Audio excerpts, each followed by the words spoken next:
So here's an amazing story that's been effectively buried. This week, the CDC's Advisory Committee on Immunization Practices is expected to add the COVID-19 vax to the list of required childhood vaccines. If this happens, your children will not be able to attend school without taking the COVID shot.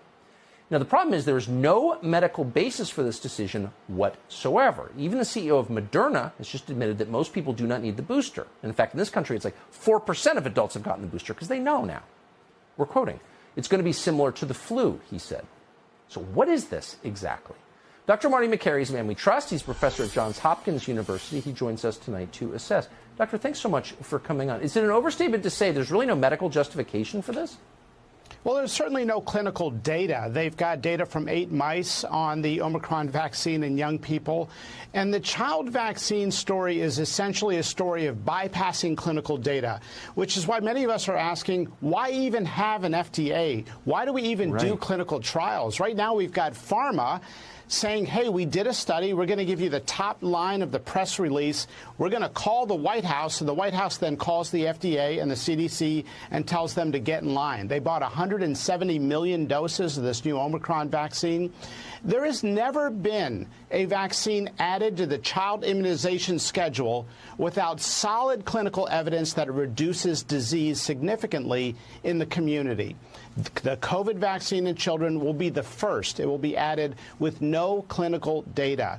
And many of us that are saying, hey, let's see the data, we're basically told, stop asking questions. Dr. Jha, who's the chief COVID advisor at the White House, has said he has seen the data, but it's not public information. What are they hiding?